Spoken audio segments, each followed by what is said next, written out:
Nos liens avec les aidants et plus largement les familles sont souvent complexes. Ils peuvent parfois être source d'étonnement, voire de tension ou de conflits. Si cette première rencontre avec les aidants et les familles signifie pour nous le début de la relation, pour elles, elle s'inscrit dans le continuum de leur vie.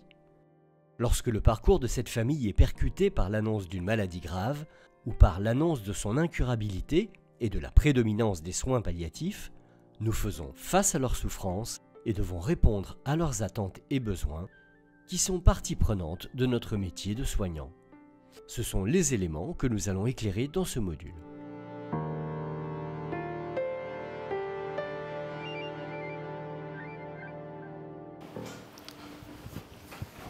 Bonjour Monsieur Bernard, bonjour Mesdames, bienvenue. Je m'appelle Sophie, je suis une des infirmières du service et je suis avec ma collègue Églantine, aide-soignante. Bonjour Monsieur Bernard, enchantée Mesdames, bienvenue. On va vous installer dans le lit, est-ce que vous avez besoin d'aide? Il est très très douloureux, D'accord. donc partout. Pardon Madame. Ça va aller, on va l'installer. Nous sommes là. Attention, j'ai mal partout. D'accord. Monsieur Bernard, pas de souci. On va lever vos jambes. Voilà, gentiment. Ça va? Oui, oui. On va poser les pieds par terre. Voilà, très bien. Parfait. Alors maintenant, on va vous lever. Prenez Alors, bien on va peut-être enlever soin. on va enlever la pochette. Ouais, je vais le récupérer. Ce serait plus facile. Les freins sont mis, Oui. Sophie. Attention. C'est très bien, c'est parfait. Très bien, monsieur. Redressez-vous, regardez en face de vous. Ça va? Ça se passe bien? Ça va. Alors, avancez vers ma collègue. Gentiment, on vous tient. Il a très très mal à sa jambe droite. Hein. Je lâche. Hein. Alors, continuez de pivoter. Voilà, vous sentez le Reculez lit? jusqu'au lit. Vous sentez le lit derrière vous? Oui. Voilà, vous pouvez vous asseoir. Voilà, monsieur, ben, c'est parfait, monsieur Bernard, maman. c'est très bien. Tu vas t'asseoir. J'ai mal partout. On va enlever votre manteau. On avant va de enlever, vous pardon allonger. madame, je vais, excusez-moi, Tu vas la réussir. voilà, je vais vous placer le fauteuil dans un premier temps ici.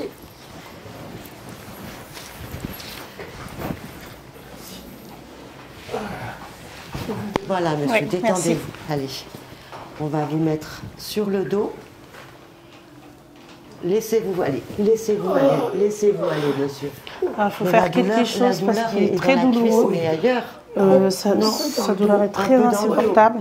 On va Malgré- adapter au mieux les Étendez traitements. vos Vous jambes. avez bien Malgré fait de venir ici. Oui, Vous mais êtes au bon malgré les endroit. traitements, il n'est pas du va tout le soulagé. Hein. On lui a donné ses traitements comme prévu, mais il reste quand même douloureux. On va le remonter un petit peu, Sophie. Monsieur est grand. Ok. Attention. Nous sommes là, vous inquiétez pas. On s'occupe de votre mari, on s'occupe de votre papa. Je vais vous redresser le dossier, monsieur. Vous me dites stop, hein. Là, ça va. Là. Ça va aller maintenant, reposez-vous. Vous avez besoin de repos, d'accord? Si vous êtes douloureux, vous nous appelez, d'accord? Alors nous avons une sonnette. Et sur le bouton rouge, vous pouvez nous appeler hein, quand vous voulez. Si vous avez besoin de nous, d'accord? On est là. On va prévenir le médecin et il viendra vous voir dès qu'il sera disponible. Oui, parce que moi je dois retourner travailler. Ça va Donc aller, monsieur. j'aimerais bien le voir avant que je parte travailler. Cette vidéo montre plusieurs aspects du rôle d'aidant d'un proche en soins palliatifs. L'aide dans le parcours de soins et sa coordination. L'aidant devient souvent cothérapeute, chargé de repérer les difficultés et symptômes et d'accompagner les décisions. Cette implication confère le plus souvent une lourde responsabilité dans la coordination du parcours. L'aide dans la vie quotidienne et les déplacements demande un engagement de temps et d'énergie physique qui peut confiner à l'épuisement lorsque le patient doit être aidé pour toutes ses mobilisations.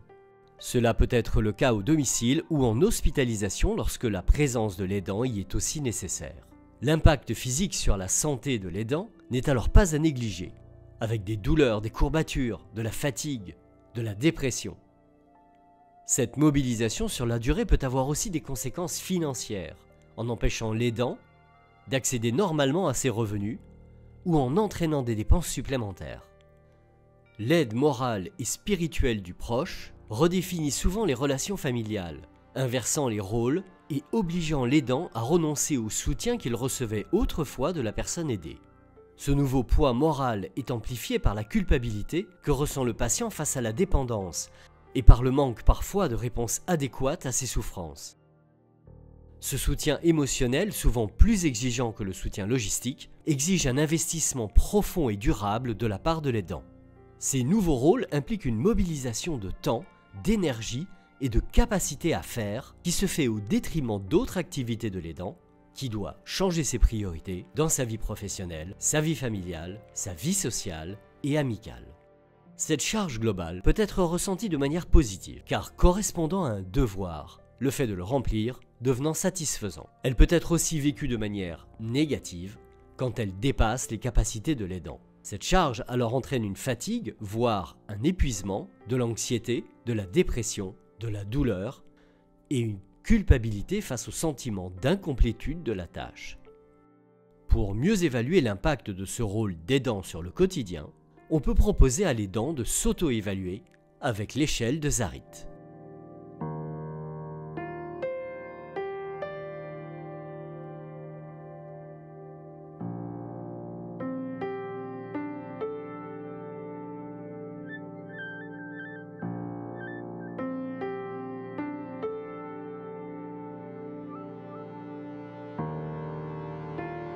L'échelle de Zarit permet une auto-évaluation par l'aidant de la charge ressentie. Cette échelle est généraliste et peut être utilisée dans de nombreux contextes. Elle est à utiliser de manière simple en la proposant aux aidants qui la remplissent eux-mêmes ou avec le soignant.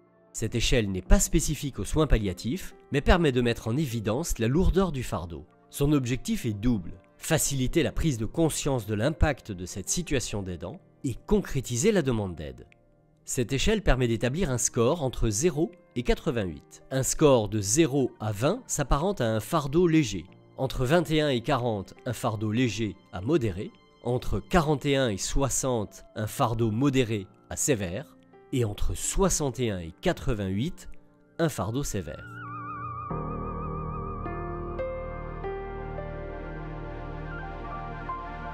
Lorsque l'aidant est débordé par son rôle, dans le contexte des soins palliatifs, des souffrances spécifiques peuvent apparaître. Un entretien en aparté avec l'aidant principal, ou les aidants principaux, si la personne l'accepte, peut aider au diagnostic de cette difficulté. Bonjour à toutes les deux. Comment ça s'est passé le transfert aujourd'hui? Écoutez, le transfert, ça s'est bien passé, mais il est complètement épuisé. Il souffre, donc la douleur, on n'arrive plus à la soulager. Donc, il a perdu beaucoup de poids. Que dire? C'est difficile. Oui, à la maison, c'est devenu difficile. Il est douloureux, il est très faible. Et comment ça se passe avec l'HAD? Mais l'HAD, ils viennent, mais pas toujours au bon moment. Pas quand on a besoin d'eux. Donc du coup, on s'entraide avec maman. Mais actuellement, vous vivez avec vos parents? J'ai dû revenir chez mes parents pour aider maman. J'ai laissé mon fils et mes enfants à la maison. Je comprends. L'HAD peut aider à maintenir un maximum de temps les patients à leur domicile, mais parfois ce n'est plus suffisant, surtout quand les symptômes évoluent aussi rapidement, comme c'est le cas pour votre père et votre mari. Mais revenons sur la dernière chimiothérapie. Est-ce qu'il a pu la recevoir? Non. Non, il était trop faible, le résultat n'était pas bon, donc il l'a pas eu. Bon, ça a été une déception quand même, parce qu'on y croit toujours.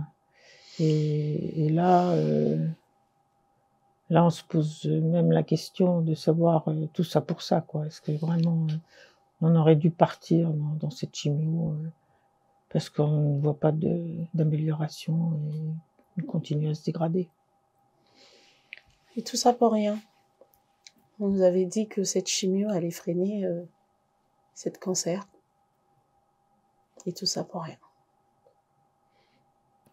Je comprends votre déception. Parfois, souvent, les traitements sont très fatigants, très épuisants, et on n'est jamais sûr du résultat qu'on peut obtenir. Maintenant, nous devons réfléchir ensemble à ce qui est le mieux pour votre père et votre mari.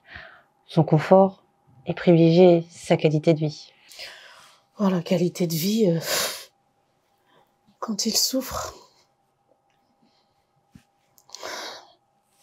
La qualité de vie, maman.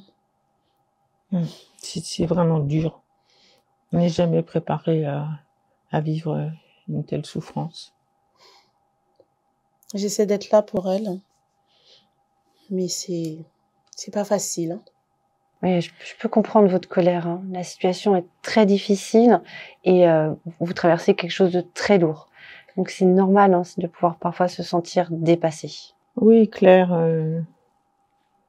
elle est toujours là pour nous. Elle en fait beaucoup. C'est vraiment lourd. Et je pense que c'est compliqué de continuer comme ça. Ce que ma mère veut dire, c'est que je suis dépassée hein, par la situation. Je dois m'occuper de mes parents, de mon appartement, de mes enfants. Je jongle entre mon travail. Honnêtement, je suis en échec partout. Vous faites de votre mieux. Vous êtes partagé entre votre famille, avec votre mari, les enfants, le travail, et puis votre père, votre mère. Vous ne pouvez pas arriver à tout faire tout seul. Vous ne devriez même pas le faire. Il faut qu'on puisse vous aider. C'est une énorme charge émotionnelle et mentale que vous êtes en train de vivre actuellement. Je sais. J'ai l'impression de laisser tomber tout le monde. Je me dis que je devrais être capable, mais c'est trop dur. Et non, vous ne pouvez pas gérer tout toute seule. Vous avez besoin de soutien supplémentaire. Et ici, on va essayer de trouver des aides pour pouvoir vous aider à mieux prendre en charge votre père et soutenir aussi votre mère, tout en vous accompagnant, vous aussi. Oui, on ne peut pas tout te demander. C'est trop lourd. C'est pas juste. La souffrance de l'aidant est liée à de nombreux éléments. La prise de conscience de ses limites personnelles. L'aidant souhaite souvent être un pilier, un roc, mais fait face à des défis émotionnels et psychologiques, notamment l'épuisement, l'impuissance, c'est-à-dire un sentiment de passivité douloureux face à la dégradation inéluctable, un ressenti d'incompétence, la désillusion, l'incertitude concernant les décisions à prendre et le comportement à adopter, l'ambivalence, soit un mélange d'espoir et de désespoir souvent déstabilisant, et l'isolement pour soi-même et pour le malade. Ces sentiments viennent remettre en question cet idéal de roc et fragilisent au contraire l'aidant. La souffrance de l'aidant est aussi liée à l'imminence de la mort. Cette souffrance découle de l'anticipation de la perte imminente d'un être cher. Elle peut être amplifiée par plusieurs facteurs, le vécu de deuil précédent au sein de la famille et les circonstances de perte, ainsi que l'inquiétude concernant les conditions entourant le décès. Quels symptômes non résolus pourraient apparaître, à quel moment et dans quelles circonstances. La souffrance des aidants est aussi liée à la culpabilité. La culpabilité peut être ressentie dans plusieurs situations, comme le transfert du malade en institution, l'incapacité de respecter ses souhaits comme rester à domicile, avec un sentiment possible d'infidélité à la parole donnée, les conflits familiaux et la progression de la maladie à l'approche de la mort. Enfin, la souffrance de l'aidant est aussi liée à la souffrance du malade et les limites médicales. La souffrance du malade tient aux symptômes difficiles, à la perte d'autonomie, à l'altération de l'image corporelle. Les limites de la médecine pèsent également lourdement. Retard dans le diagnostic ou échec des traitements, problèmes de qualité des soins, effets indésirables des traitements et complications. Les décisions thérapeutiques sont aussi une cause de souffrance. Les décisions médicales peuvent être source de souffrance, par exemple lors de désaccords entre les proches et les soignants concernant les traitements, et leur limitation avec un sentiment d'abandon ou au contraire avec leur intensification, générant un sentiment d'acharnement, avec les choix d'une administration, d'une hydratation ou d'une alimentation par voie intraveineuse, avec l'acceptation parfois douloureuse des choix du malade concernant son traitement. Les problèmes de communication créent également des difficultés. Pour le malade, la maladie ou les effets secondaires des traitements comme la somnolence peuvent limiter voire empêcher la communication. Pour l'entourage, il peut être difficile de partager des informations avec le malade, d'échanger avec lui, de communiquer avec les soignants ou de gérer l'inversion des rôles. Au sein des familles conflictuelles, les tensions familiales peuvent entraver ou masquer la réalité de la situation. La perception du temps peut être aussi une cause de souffrance de l'aidant. Le temps peut sembler trop long, par exemple une attente interminable ou douloureuse, ou trop court, avec une impression de précipitation, mais rarement appropriée. Chaque catégorie de personnes concernées, malades, soignants, familles, semble vivre dans un rythme différent. Enfin, les aidants peuvent faire également face à des situations matérielles problématiques, avec les difficultés financières, dépenses supplémentaires liées aux soins et à la situation, déficit de revenus, mais aussi avec l'aménagement du logement, si celui-ci n'est pas adapté aux besoins du malade, son projet de vie est d'autant modifié alors que les aménagements sont souvent longs et coûteux à mettre en place. Et enfin, l'accès aux aides sociales et statuts administratifs, avec un accès inégal ou insuffisamment connu pour les aides existantes, problèmes de statut ou d'état civil.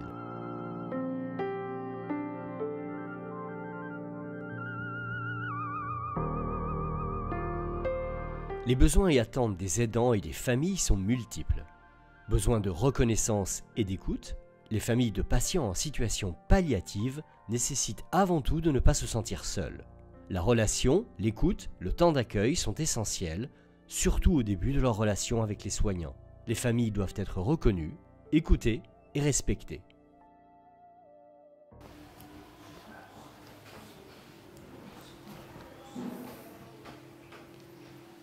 Bonjour messieurs, dames, bonjour monsieur Bernard.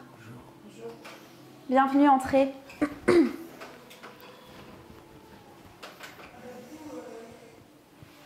Je m'appelle Sophie, je suis une des infirmières du service et je suis avec ma collègue Églantine, aide-soignante. Bonjour monsieur Bernard, enchanté, on va vous accompagner, mesdames, bienvenue. On va vous accompagner au lit, on sait que vous avez signalé que vous aviez des douleurs. Oui, il faut m'aider pour D'accord. le lit. Ce qu'on pourrait faire, c'est que vous, par exemple, vous nous montrez comment vous faites à la maison d'habitude. D'accord. Et nous, on vous aide. Ok. D'accord. Je vais juste poser mon dossier. Vous pouvez vous asseoir, madame. D'accord. Tu peux t'asseoir. Non, vous pouvez rester encore un petit peu. Ça va? Alors.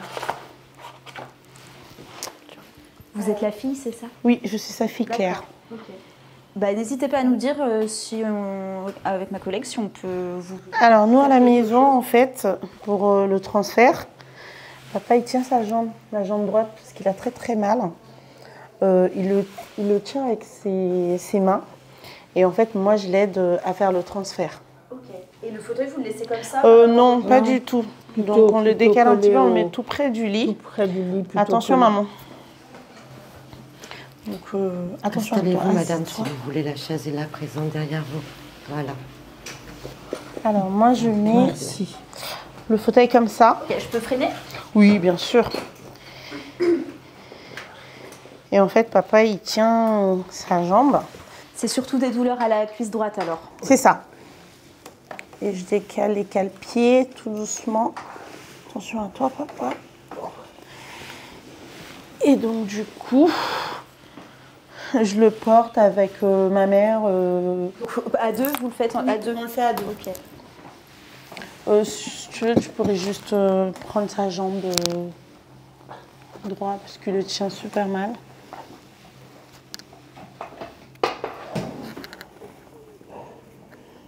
Ça va, papa? Oui. On va y aller. Attends. 1, 2, 3. Et on pivote légèrement. On avance un peu. Mettez-vous droit, monsieur. Oui, tout doucement. Il a très mal. Hein.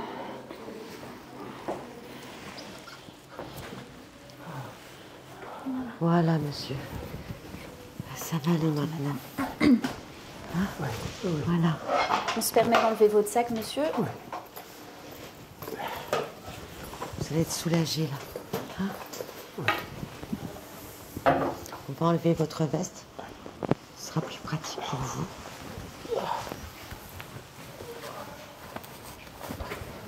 Faites attention parce qu'il est très très douloureux. Hein. La douleur est insupportable.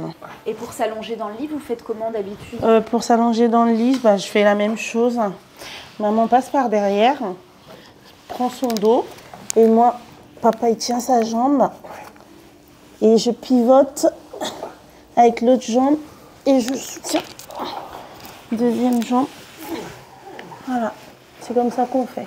On lève le dossier du lit, monsieur, c'est mieux pour vous? Oui, s'il vous plaît, oui. Vous me dites stop. Merci, c'est bon. On le réajuste. On va bouger votre bassin. Juste pour vous réajuster. Vous avez mal aussi dans le dos, monsieur. Et mal partout. Mal partout. Je lui ai donné 4 fois ces traitements comme prévu dans la journée, mais il reste douloureux. C'est pas suffisant. Ok. C'est pas suffisant. Bah, vous êtes au bon endroit, on va faire tout ce qu'on peut pour l'aider, pour ses douleurs et pour vous soulager vous aussi. Ça va aller, monsieur, maintenant. Reposez-vous. Si vous avez mal, vous nous le dites tout de suite. D'accord? Et pour le médecin, parce que moi je dois aller travailler après, je voudrais voir le médecin. Alors le médecin, il termine ses visites, mais on va le prévenir de votre arrivée, il n'y a aucun souci. Et ça peut prendre combien de temps pour que le médecin puisse venir? Il a bientôt terminé là. Il va venir dans quelques minutes. Il n'y a aucun souci. D'accord. On va y aller là. C'est rapide. Voilà, ça va? On va peut-être vous faire un petit tour du service, madame, si vous avez envie de voir le coin famille, etc. Le temps que... C'est gentil, On préfère rester à côté de lui. Vous préférez rester avec lui pour l'instant? Avec lui. Il y a une armoire derrière, donc vous pouvez ranger les affaires de votre papa si vous voulez. Cette armoire-là? Oui, absolument, oui. D'accord, ok. Cette armoire-là, elle est pour vous. Ok. Cette armoire-là, elle contient tous les produits pour les soins. C'est pour D'accord. vous. Et la salle de bain qui est réservée à monsieur. Ok. Voilà. Et vous pouvez mettre tous ces produits. Et pour ces douleurs, vous comptez faire quelque chose là tout de suite? Le médecin va passer et on va faire ça rapidement tout ce qu'il faut. D'accord, ok. Là, on va le prévenir comme quoi vous partez Parce travailler que moi, aussi.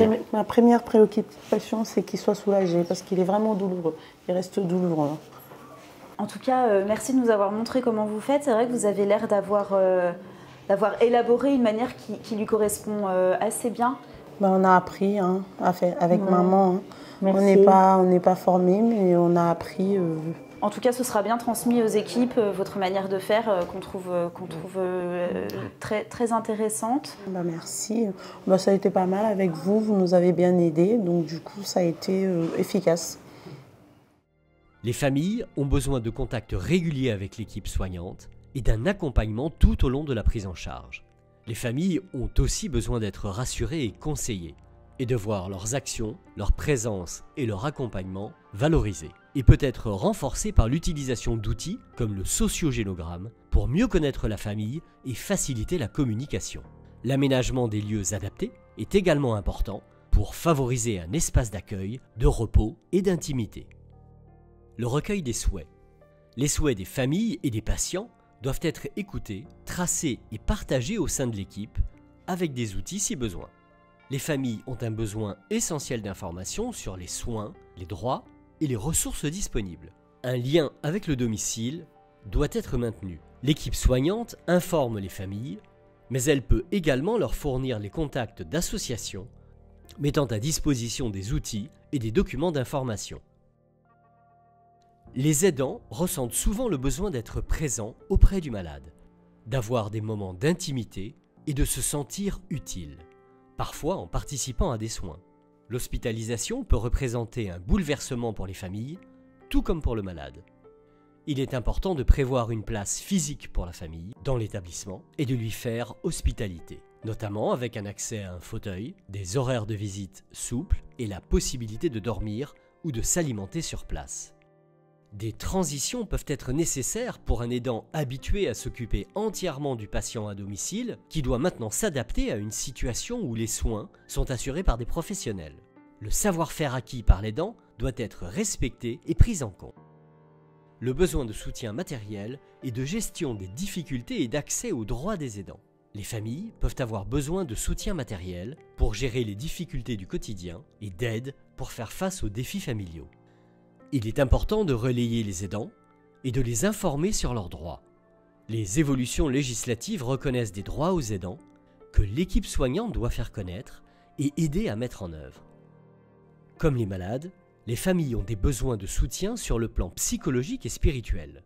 Ce dernier leur permettra potentiellement de trouver un sens à l'épreuve qu'ils traversent. L'équipe soignante doit être à l'écoute de ces besoins et y répondre dans la mesure du possible. En somme, la relation entre les familles, les malades et les soignants est fondamentale et doit être privilégiée partout et toujours. Permettre aux aidants d'exprimer leurs émotions, c'est leur permettre de comprendre leurs besoins et de demander de l'aide.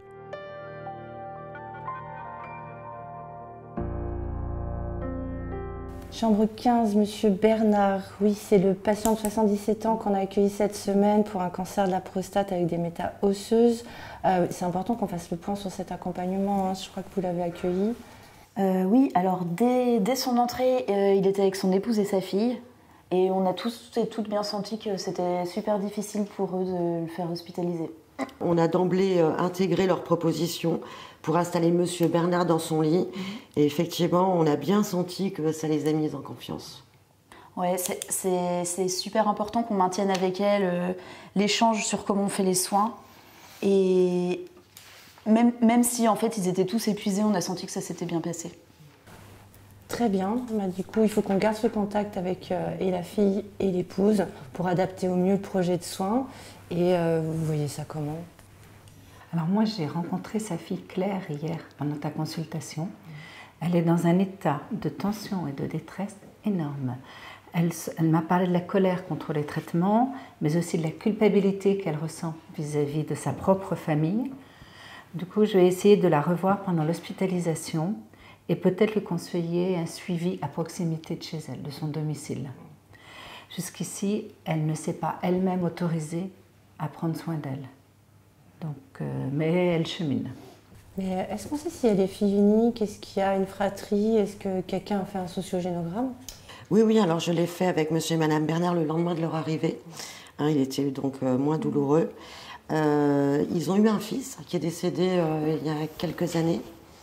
Et donc Claire, leur fille, est adoptée et a été adoptée. Elle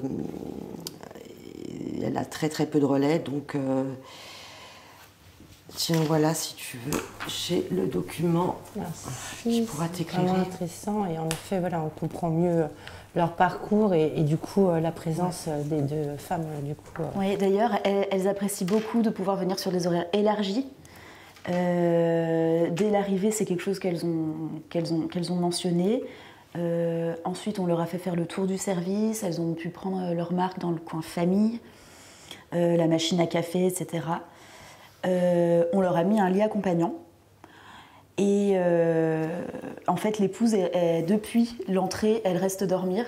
Et on pense que ça pourrait être bien qu'elle dorme un peu aussi à la maison parce qu'elle est vraiment épuisée psychiquement et physiquement. Oui, il faut que tu lui expliques bien afin qu'elle ne pense pas qu'on la dépossède. Et dis-lui que si l'état de son mari se complique, eh bien, tu l'appelleras. Ok, donc je vais vérifier que ce soit bien noté dans le dossier et je vais le transmettre à l'équipe. Donc très bien. Est-ce qu'on a pu avancer un petit peu sur leur projet et est-ce qu'on sait ce qu'ils souhaitent? Oui, j'ai pu discuter avec l'épouse. Ils souhaitent vraiment rentrer à la maison, mais elle a conscience des difficultés et elle a compris qu'il faudrait augmenter les aides à domicile. Il y a notamment des problèmes d'aménagement aussi à voir avec l'HAD parce qu'ils ne peuvent pas mettre de lèvres malades et ça complique beaucoup les soins. Oui, et vu sa taille et la leur, effectivement, sans lèvres malade, on comprend que ça leur a cassé le dos. Alors, Monsieur Bernard, lui, il m'a dit qu'il aimerait rentrer à la maison. Mais néanmoins, il ne veut surtout pas remettre la situation d'avant, à savoir que la fatigabilité de sa fille et de sa maman. Et justement, sa fille, est-ce qu'elle a engagé des travaux? Oui, mais il faut vraiment que je la revoie. Parce qu'en fait, elle essaye de tout gérer, son père, sa mère, ses enfants, son boulot. J'ai essayé de lui proposer mon aide. Je pense qu'elle va finir par l'accepter. En plus, elle est salariée. Je vais lui parler des possibilités de congé pour le proche aidant. Il faut aussi que je fasse un point sur sa situation financière, car c'est elle qui a fait face aux dépenses d'aménagement du domicile, qui ont été faites dans l'urgence. Je vais voir si on peut faire quelque chose, mais a priori, a posteriori, ça m'a l'air difficile. Très bien. Et bon, du coup, il faut aussi penser à lui donner des contacts d'associations. Je pense que ça peut être très aidant pour elle. Je reviens sur le projet de retour à domicile. Pour moi, c'était les douleurs qui étaient problématiques et je pense que c'est vraiment un objectif atteignable. Par contre, il va falloir qu'on fasse un point sur le traitement et qu'on propose le dossier du patient en RCP. Selon moi, il est vraiment trop fatigué pour reprendre un traitement actif par chimiothérapie et il faut plutôt privilégier clairement son confort. Oui, c'est la question de la dernière chimiothérapie qui s'est mal passée, ça les taraude vraiment. On sent qu'ils ont besoin d'en reparler. En tous les cas, la fille de M. Bernard est très affectée par ce qui s'est passé pour son oncle, le frère de monsieur. Et donc, elle a vraiment besoin de trouver un sens à la pratique, à la poursuite des traitements. T'en as-t-elle parlé? Oui, elle m'en a parlé. En effet, c'est une situation complexe. Mais je pense que le contact est bien établi avec l'équipe et qu'on va pouvoir bien avancer dans notre projet tous ensemble.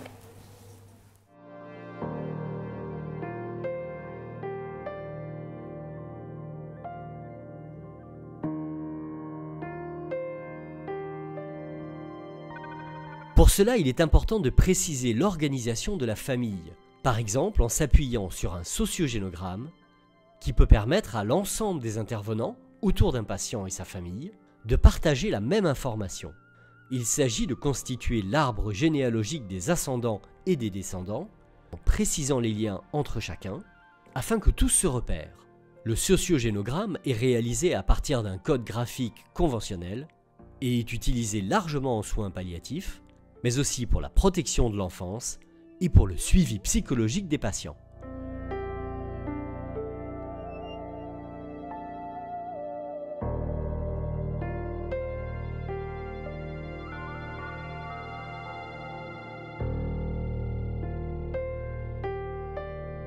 L'attention et les soins prodigués aux aidants et à la famille, dès l'accueil et tout au long du parcours par l'ensemble des professionnels, a deux objectifs.